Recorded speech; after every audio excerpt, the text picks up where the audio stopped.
जैकबाबाद शहर में जिते भी टफटाइल जो कम थियल आहे उहो इंतहाई नाक़िस कम थियल आहे। कुछ रोडन ते टफटाइल उखड़जी पई आहे, कुछ रोडन ते टफटाइल जेको आहे उहो भॼी पई आहे, कुछ रोडन ते त टफटाइल ईअं लॻल आहे त जेको ड्रेनेज नकासी जो आहे ड्रेनेज आहे उहो मथे आहे नालो ऐं टफटाइल जेको आहे उहा हेठि लॻल आहे। टफटाइल जो प्रॉपर जो प्रोसीजर होंदो आहे उहो ईअं हूंदो आहे त पहिरों बेस स्ट्रक्चर विछाइबो आहे, पत्थरनि खे प्रॉपरली विछाइबो आहे, उनखां पोइ रूलर जे ज़रिए उनजी प्रॉपर कंपैक्शन थींदी आहे, उनखां पोइ उनजे मथां खाको विधो वेंदो आहे, उनखां पोइ टफटाइल रखे करे उनखे प्रॉपरली दोबारा उनजी जेको आहे कंपैक्शन थींदी आहे। लेकिन जैकबाबाद शहर में जिते भी टफटाइल लगी आहे उते प्रॉपरली कंपैक्शन जेको आहे रोड जी उहा नाहे कई वई।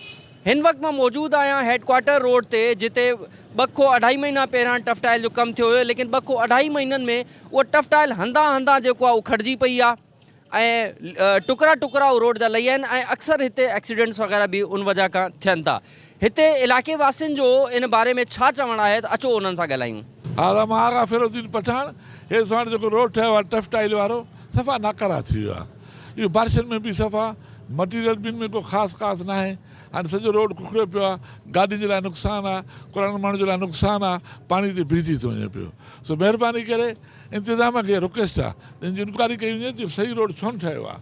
छो थोरी बारिश में सॼो उखड़ियो पियो आहे, इनखे महिरबानी करे असांखे ॿीहर रिपेयर कराए ॾिनो वञे। साईं जतमाला आहे पुलिस हेडक्वार्टर आहे हिन पासे जतमाला आहे साईं 2 महीना थियणु लॻो आहे। नाला आहिनि मथे, रोड आहे हेठि, बरसाति थिए थो या नालो बंदि थिए थो सॼो सिरा आहिनि, न सिरनि खे बंदि कयो त न छा सॼो नुक़सानु आहे रोड जो।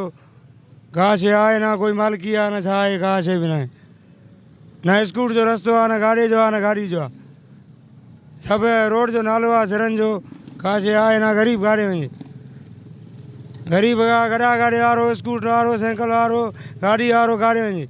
सर बारिशनि खां बि अॻु में हुयो, बारिश थी विया आहे, तबाह थी वियो बिल्कुलु रोड। हिते नंढा ॿार अचनि था ऐं बिल्कुलु असांजो रस्तो ख़राबु आहे। एसपी साहिब जो पुलिस हेडक्वार्टर बि साईं हिते आहे, एसपी साहिब पाण बि अचे थो, हिते अची वञे थो, लेकिन हिते का बि इंतिज़ामिया न आहे जो हिन रोड जो। ऐं बारिशनि में हिते वधि पाणी थिए थो, गोॾे जेतिरो पाणी थी वञे थो। ख़ुदा खे मनो अहसासु करो, हिनजो मरम्मत करायो। हिते नंढा बच्चा रहनि था, कंहिंजो नुक़सानु न थी वञे। हिते रक्षा हलनि था, गॾो हलनि था ऐं ॿिया फ़र्द अचनि था, अला वारा बि अचनि था, दीनदार बि अचनि था। हिते बिराए महिरबानी करे इंसानियत जे नाते सां इहे रोड ठारायो। बरसाति खां अॻु में ई उखड़ियल आहे, बरसाति जी वजह खां उखड़ी वियो, वरी हिनखे कंहिं हथु कोन विधो आहे। रक्षा आहिनि, गाॾा आहिनि, उहे अचनि था त तकलीफ़ थिए थी ॾाढी माण्हुनि खे अचण वञण जी। महिरबानी करे इनखे ठाराइनि त इहो सुठो आहे। नाज़रीन, इलाइक़े वासियुनि जूं अवां ॻाल्हियूं ॿुधियूं, हुननि जो हीउ चवणु आहे त हीउ टफटाइल जो कमु जेको हिते थियो आहे इहो इंतिहाई नाक़िस कमु आहे।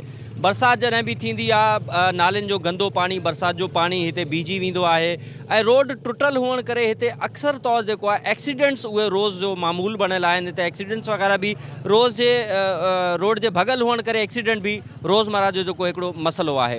हुननि इंतिज़ामिया खां घुर कई आहे त हिन रोड खे दुबारा न सिर्फ़ु तामीर करे, हिन खे सही तरह मुनासिब जेको आहे हिन में मटीरियल इस्तेमालु कयो वञे ताकी हीउ रोड जेको आहे उहो वॾे अरसे ताईं हले ऐं हीउ एक्सीडेंट वग़ैरह मसइला मसाइल जेके आहिनि इन्हनि को जेको आहे इलाइक़े वासी बची सघनि। कैमरामैन सलीम गोलो सां गॾु आबिद अली मंगरो, जैकब न्यूज़, जैकबाबाद।